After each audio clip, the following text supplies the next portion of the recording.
नमस्कार,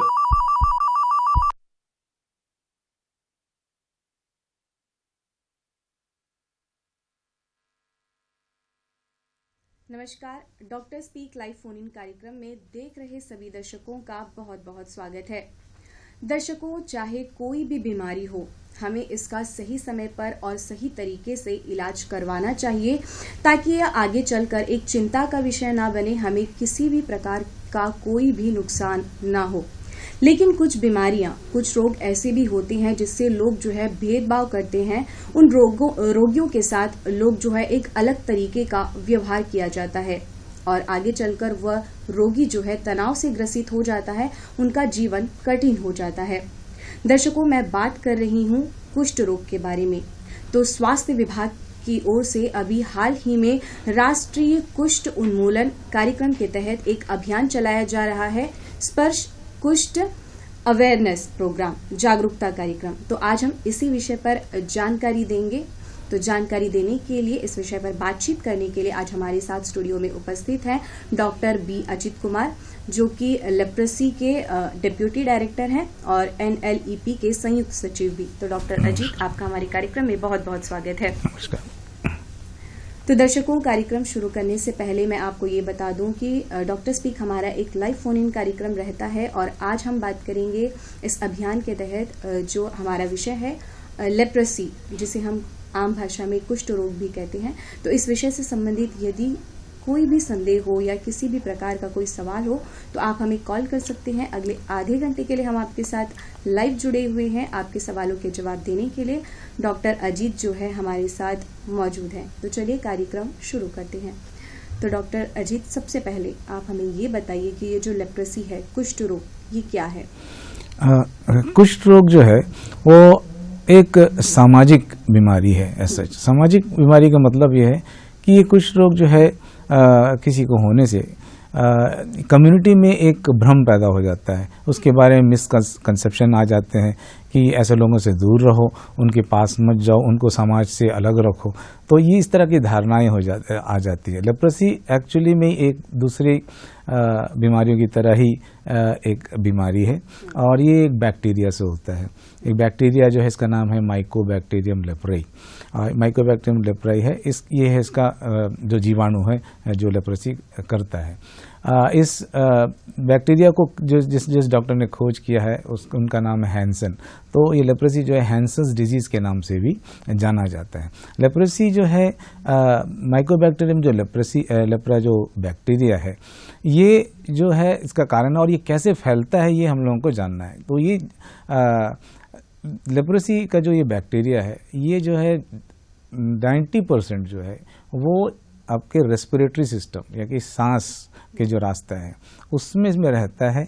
और किसी के जो लेप्रोसी पेशेंट है, अगर जिसने इलाज नहीं लिया है, इलाज नहीं किया है या उसने इलाज कंप्लीट नहीं किया है और वो इन जनरल में जगह में जाकर के चीखता है या खांसी करता है, तो ये जो बैक्टीरिया हवा में फैलती है, हवा में फैलता है और ये दूसरे लोग जो स्वस्थ मनुष्य उसको जब उनके सांस में जब सांस लेते हैं, ये बैक्टीरिया उसके शरीर में जाता है। तो इस तरह से ये जो बीमारी है एक कुष्ठ रोगी से दूसरे स्वस्थ में रोगों में फैलता है। तो ये छूने के लिए लेस देन 20% जो है वो छूने से होता है। और इसमें जो ये फैलने का ये ऐसे नहीं है कि ये आज आपने किसी लेप्रोसी पेशेंट के साथ में खा लिया, बैठ लिया या कुछ घंटे बिता लिए तो आपको लेप्रोसी हो जाएगा, ऐसा नहीं है। कुष्ठ रोग एक मनुष्य से दूसरे मनुष्य में उसका लक्षण आने के लिए सालों लग जाते हैं, कम से कम 6 महीने लक्षण आने के लिए। अगर आप कांटेक्ट में आ गए हैं, 6 महीने से लेकर के 10 साल, 15 साल, 20 साल तक लग जाता है जब उसके लेप्रोसी होने के लिए स्वस्थ मनुष्य। और यही कारण है लोग जो है उसको नेग्लेक्ट करते हैं, क्योंकि लेप्रोसी जो है, जो शुरुआती उसका जो लक्षण है वो सिर्फ एक हल्का चमड़े में धब्बा रहता है, एक हल्का चमड़े में धब्बा, तांबा का रंग में रहेगा और हो सकता है उसमें हल्का सा खुजली हो, लेकिन ज़्यादा उसको किसी तरह का जो उस पेशेंट को वो कुछ तकलीफ नहीं देता है।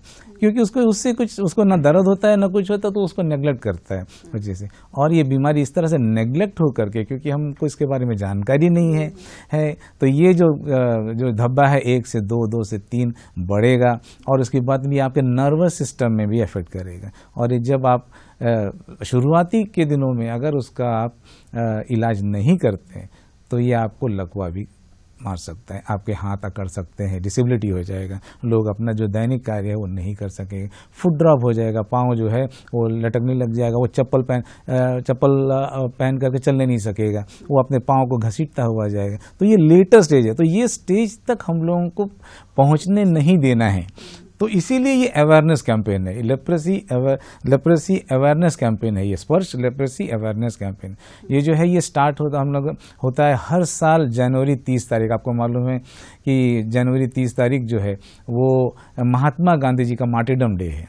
तो चूँकि महात्मा गांधी जी जो है ही वॉज ए पायनियर, ये लेप्रेसी के पेशेंट्स को सहायता करने में, उनको जो समाज में ऊपर लाने में उनका जो बहुत बड़ा योगदान है, तो उनके नाम से ये जो एंटी लेप्रेसी डे मनाया जाता है हर साल जनवरी 30 तारीख। और ये चलता है इंटेंसिव, मतलब कार्यक्रम चलता है 2 सप्ताह के लिए। तो 30 जनवरी से 14 फरवरी तक का ये हमारा एक लेप्रेसी अवेयरनेस कैंपेन चलता है। तो इसमें हम जो है जितनी हो सके, जितनी भी मल्टीमीडिया हो, जैसे ऑल इंडिया रेडियो हो, दूरदर्शन हो, न्यूज़पेपर्स हो, या और पब्लिक गैदरिंग्स हो, स्कूलों में किसी तरह का फंक्शन हो, पंचायत में कम्युनिटी मीटिंग्स हो, उस सारी जगह में जाकर के हम हमारे जो हेल्थ स्टाफ्स हैं, जो फील्ड स्टाफ्स हैं, वो जा कर के वहाँ पर अपने टॉक देते हैं, लेप्रेसी के बारे में उन सबको जानकारी देते हैं, ताकि लोगों को ये मालूम हो कि ये एक बीमारी क्या है, इससे क्या नुकसान हो सकता है और इससे कैसे हम बच सकते हैं। तो ये कैंपेन हमारा जो है मेन हमारा उद्देश्य है अवेयरनेस। तो इसमें ये हम जो है लेप्रेसी अवेयरनेस कैंपेन जो है हम करते हैं। तो डॉक्टर अजीत, अब आप हमें ये बताइए कि ये होने के क्या कारण हो सकते हैं? लेप्रेसी का होने का कारण तो ये किसी लेप्रेसी पेशेंट से बैक्टीरिया जो दूसरे लोगों में, जैसे मैंने कहा कि एरोसोल चीखने से हवा में फैलता है, इस तरह का। लेकिन याद रखिए, लेप्रेसी का जो पेशेंट अगर उसने ट्रीटमेंट स्टार्ट कर दिया है कि कुछ ही दिनों में ही बिकम्स नॉन इन्फेक्टिव, यानी कि अगर कोई लेप्रेसी पेशेंट हमने डायग्नोस किया है, ये लेप्रेसी पेशेंट है और उसने दवा लेना शुरू कर दिया है, और जैसे ही वो दवा लेना शुरू करता है कुछ ही दिनों में वो जो है किसी को भी लेप्रेसी को जो है फैलाने के योग्य नहीं रहता है, यानी कि ही बिकम्स नॉन इन्फेक्टिव। ठीक है, तो ये दिस इज मतलब इम्पोर्टेंट चीज़ है कि जैसे ही वो दवा लेता है उसका जो बीमारी फैलाने की जो क्षमता है वो वहीं पर रुक जाती है।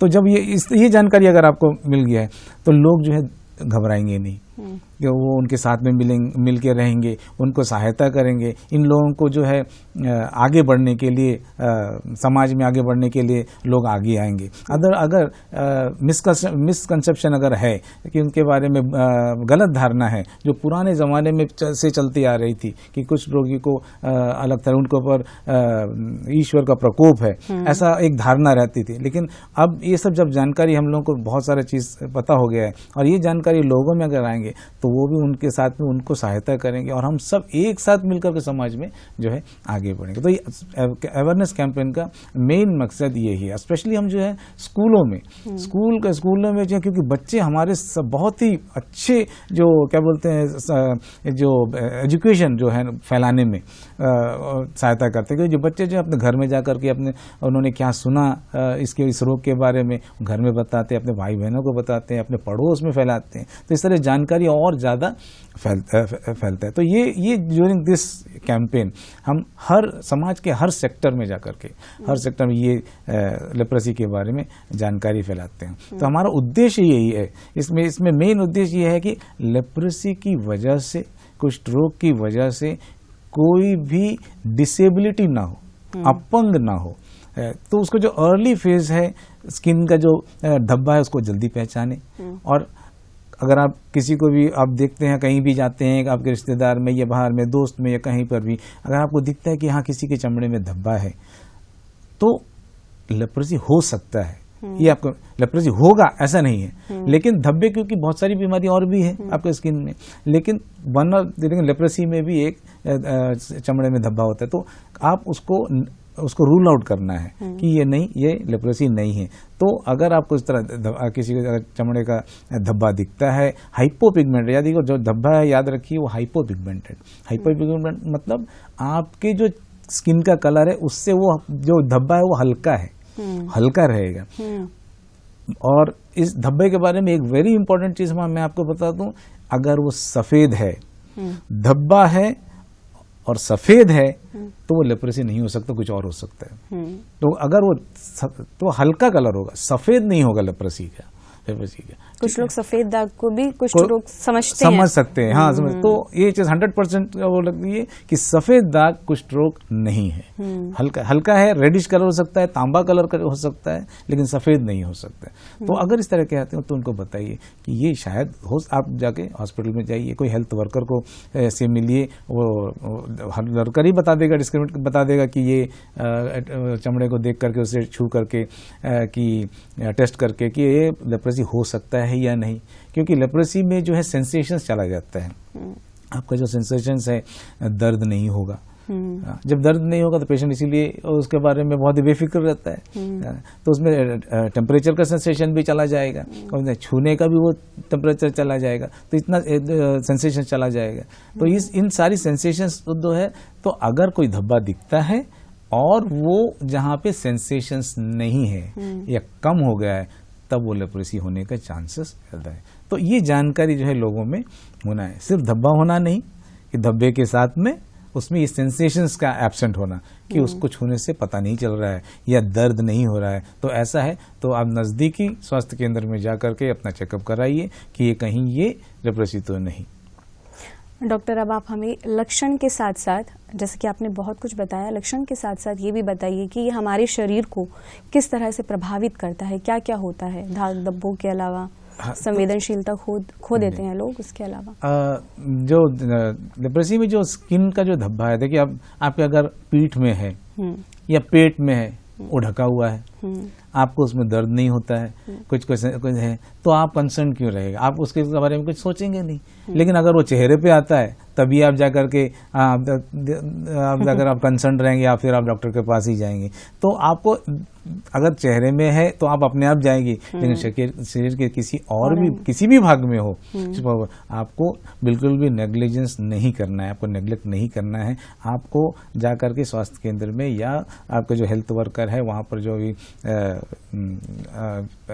फील्ड वर्कर्स जो हमारा हॉस्पिटल के PHCs के CHCs के आते हैं, उनको आप दिखाइए, उनसे बात करिए। क्योंकि इस तरह की चीज़ों में लोग हिचकिचाते हैं, और स्पेशली अगर ऐसी जगह में हो जो आपको शर्म लगे बताने के लिए। तो ऐसे भी, इसीलिए हम लोग जो अगर परिवार में आप लोग आपस में देखते हैं, तो आप लोग एक दूसरे को देखकर, तो उसमें आपको बताना चाहिए कि आप हॉस्पिटल जाइए और अपना इस चीज़ को, जो भी धब्बा है, स्किन का धब्बा है, उसको आप चेक कराएं कि कहीं ये लेप्रोसी तो नहीं। क्योंकि अगर आप ये नेग्लिजेंस करेंगे, अगर आप इसको छोड़ देंगे, तो ये नर्वस सिस्टम को एक बार इफेक्ट करेगा, और नर्वस सिस्टम में इफेक्ट करेगा तो अगर ये हाथ के जो नर्व है, अल्नार नर्व जिसको बोलते हैं, उसका क्लॉ हैंड हो जाएगा।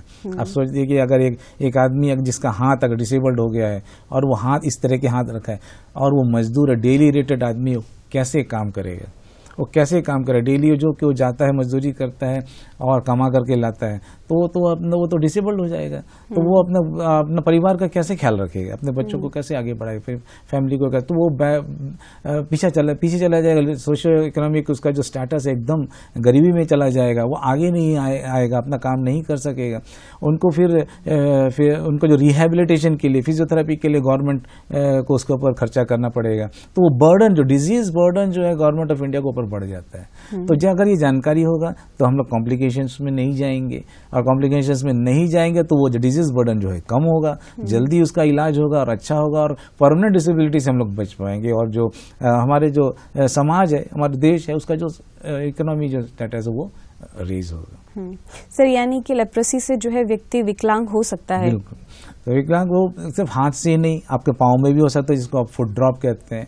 उसमें वो जो पेशेंट जो है वो अपना चप्पल जो है ठीक से नहीं पहन करके नहीं चल पाएगा, क्योंकि वहाँ पर उसको जो है वहाँ का जो नर्व है, पाँव के जो नर्व है वो पैरालाइज हो जाता है, उसका असर हो जाता है लेप्रेसी की वजह से। तो वो जो पाँव चल रहे अपने पाँव जो है वो घसीटता हुआ चलेगा, वो अपना जो पाँव है, जो आपका पाँव है वो ऐसा नहीं उठा सकेगा, वो इस तरह से उसे खींचता हुआ लेके जाएगा, क्योंकि उसके बाद वो जो नर्व जो इफेक्ट है वो पैरालाइज हो गया। तो उस तरह का वो लंगड़ापन आ जाएगा, उसमें विकलांगता आ जाएगा। तो विकलांगता आ जाएगा तो अपना दूसरे काम कैसे करेगा? तो इस तरह से ये प्रभावित करता है तो अपना उस व्यक्ति का पर्सनली और उसके परिवार के लिए। तो और जो स्टेटस है, जो उस घर का जो स्टैंडर्ड है, लिविंग स्टैंडर्ड जो है वो और कम होता जाएगा।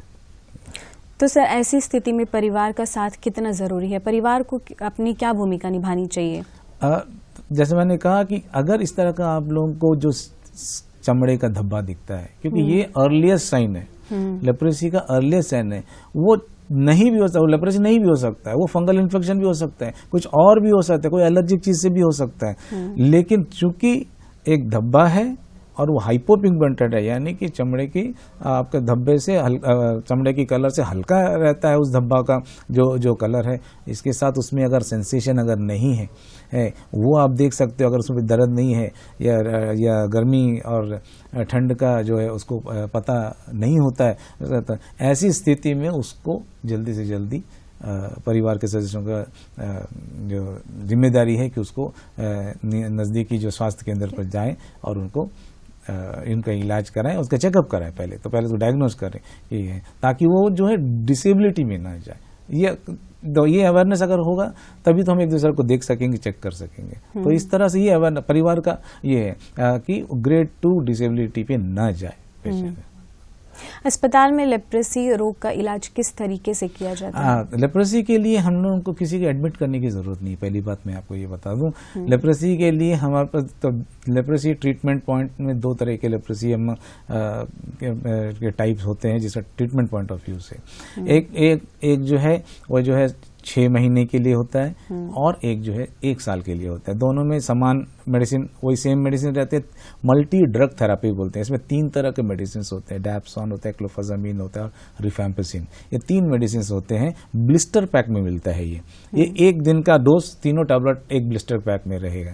तो आपको 30 दिन का जो दवा है, अब वो जो पेशेंट है उसको हम लोग दे देते हैं उसको। तो महीने का पहले दिन हम उनको सामने में अपने सामने में खिलाते हैं, पहला दिन, पहला डोज। बाकी 29 डेज वो उनको अपने घर में डेली खाने के लिए बोलते हैं। और इस तरह के 6 तो पॉसिबैसिलरी और मल्टी बैसिलरी होते हैं। इसमें जो है अगर वो मल्टी बैसिलरी यानी कि उसमें जो है मल्टी बैसिलरी उनको होता है जहाँ पर पैचेस ज़्यादा हो जाते हैं, 5 से ज़्यादा हो जाते हैं और उनको किसी तरह का नर्व इन्वॉल्वमेंट भी होता है, तो उनको मल्टी बैसिलरी उनको 1 साल तक खाते रहना पड़ेगा मेडिसिन बिना रुकने। और पॉसिबैसिलरी में मोटर नर्व इन्वॉल्व नहीं होता है, यानी कि किसी तरह का अपाहिज का वो डिसेबिलिटी नहीं होता है, सिर्फ स्किन जो है वो इफेक्ट होता है। धब्बे देखते हैं 5 धब्बे से कम होता है, तो उसको जो है हम लोग 6 महीने तक देते हैं। और जो पेशेंट ये लगातार बिना रुके बिना छूटे अगर वो हर दिन मेडिसिन लेता है, 6 महीने वाला और 1 साल वाला, वो पूरे कंप्लीट होने के बाद में ही इज डिक्लेयर्ड RFT, मतलब रिलीव्ड फ्रॉम ट्रीटमेंट, और उसका कंप्लीट इलाज हो जाता है। लेप्रेसी का इलाज का 100% यही है कि लेप्रेसी जो है क्यूरेबल है, उसकी एकदम पूरी तरह से उसका ट्रीटमेंट हो सकता है। ये भी जानकारी लोगों को होना चाहिए। यानी कि इलाज के दौरान, इलाज के बाद मतलब पूरी तरीके से वो स्वस्थ हो एकदम स्वस्थ हो जाएगा, प्रोवाइडेड वो डिसेबिलिटी ना हो। हाँ, क्योंकि डिसेबिलिटी एक बार हो गया, नर्वस टिश्यू कभी 100% रिकवरी नहीं होता है। जहाँ पैरालिसिस हो जाता है वहाँ वीकनेस रह जाता है। हालांकि फिजियोथेरेपी से हम लोग काफ़ी कुछ उसको 70-80% तक हम लोग जो है फिजियोथेरेपी करके उनको उनका मसल्स में वो स्ट्रेंथ ला देते हैं, कुछ काम वो कर जाता है। और बहुत सारे चीज़ में जब जिस तरह क्लॉ हैंड हो जाता है तो हम उसको जो है सर्जरी कराते हैं। सर्जरी, रिकंस्ट्रक्टिव सर्जरी जिसको कहते हैं। अगर कोई ज़्यादा उंगली अकड़ गया है या ऐसा कुछ है तो हम लोगों ने हमारा हम लोग डॉक्टर्स को, सर्जन को ट्रेन किया हुआ है लेप्रोसी इंस्टीट्यूट में ले जा करके, तो वो जो है यहाँ पर भी सर्जरी करा करके वो जो उनका जो डैमेज वाला चीज़ है उसको काफ़ी कुछ इम्प्रूव कर सकते हैं।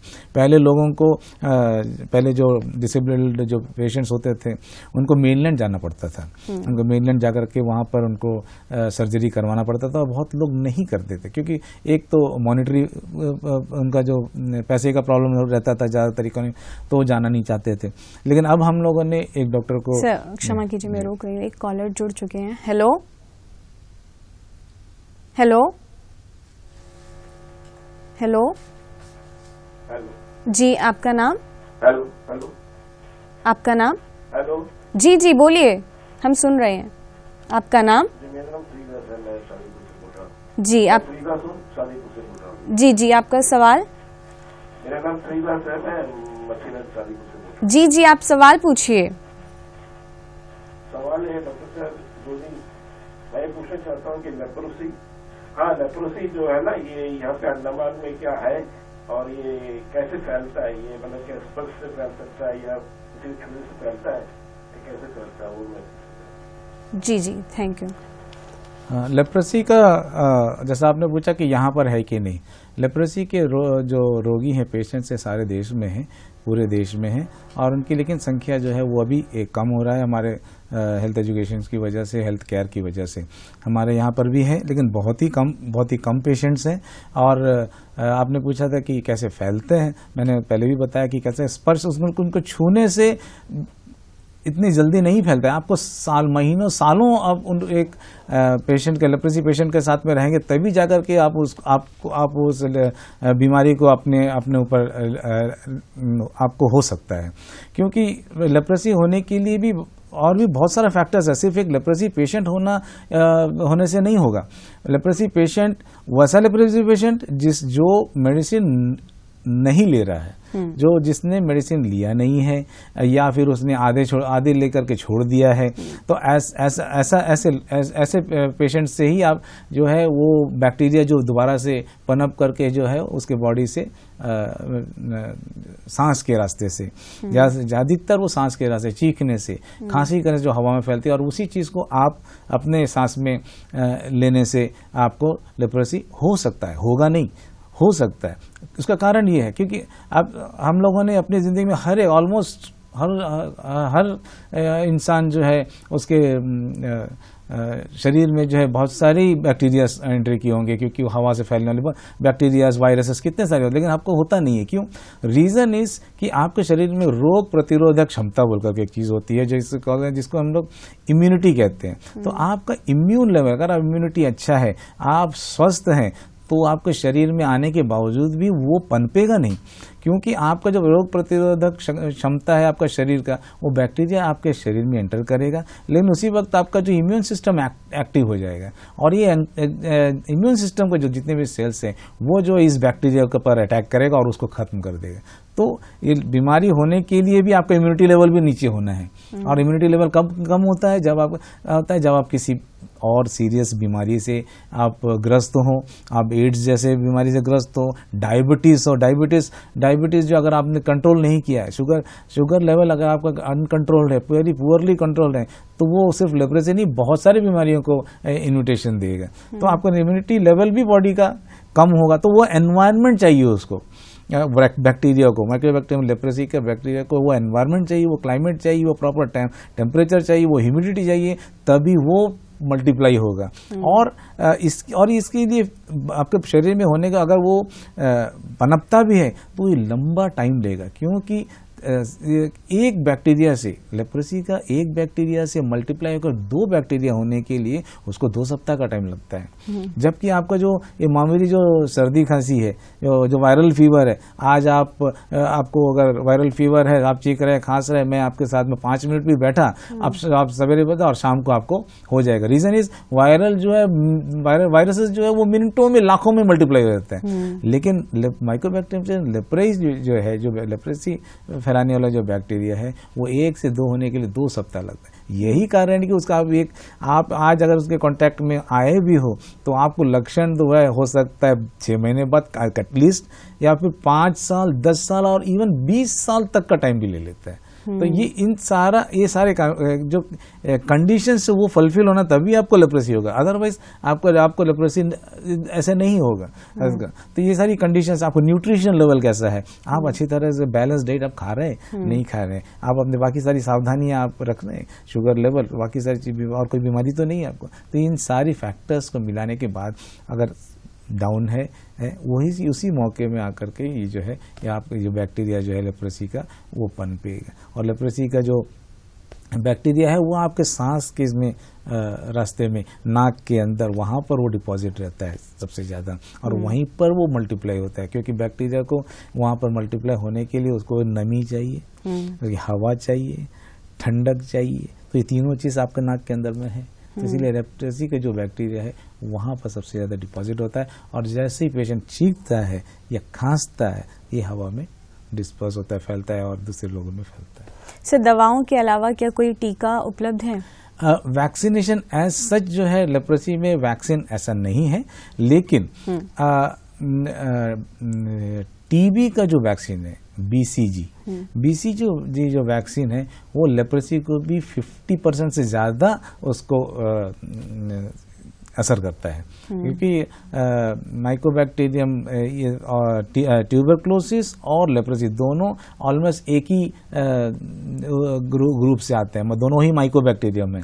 माइकोबैक्टीरियम ट्यूबरक्लोसिस टीबी के लिए, माइकोबैक्टीरियम लेप्रेई इसके लिए। इसीलिए शायद जो है ट्यूबरक्लोसिस का जो वैक्सीन है बीसीजी जो है वो इसको अच्छा कवरेज देता है, लेप्रेसी को भी मोर देन 50% इफेक्टिव रहता है, मोर देन 50% इफेक्टिव, और ये साइंटिफिकली उसको प्रूवन भी है।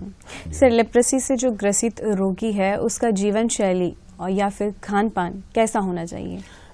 लेप्रेसी से जो भी असर पेशेंट है वो जो है, जिसको किसी तरह का डिसेबिलिटी नहीं हो तो सामान्य जीवन अपना जी सकता है, उसकी इनका दब्बा वो चला जाएगा ट्रीटमेंट के बाद में, then he is again normal, तो उसके लिए कोई प्रॉब्लम नहीं है। प्रॉब्लम आता है जो डिसेबल्ड है तो अगर उसका हो सकता रिकंस्ट्रक्टिव सर्जरी अगर हो सकता है उसको करवा दीजिए, free of government of India, Andaman administration, हमारा जो हेल्थ डिपार्टमेंट है अंडर हमारा जो नेशनल लेप्रेसी इरेडिकेशन प्रोग्राम जिसका मैं डिप्टी डायरेक्टर हूँ, हम जो है पेशेंट्स को मोटिवेट करते हैं किस तरह के पेशेंट आए उनका रिकंस्ट्रक्टिव सर्जरी करा दें ताकि उसका जो भी जो डिसेबिलिटी है उसको कम किया जाए, और उसका जो फिंगर्स का मूवमेंट और हाथ का पैर का जो मूवमेंट्स है उसको जो है और अच्छा से इम्प्रूव करा सके। तो इस तरह ये चीज़ जो है हम और फ्री ऑफ कॉस्ट करते हैं। और अभी आपको क्षमा कीजिए, समय की कमी के कारण हमें जो है कार्यक्रम को समाप्त करना होगा, लेकिन जाते जाते आप हमारे दर्शकों को क्या संदेश देना चाहेंगे?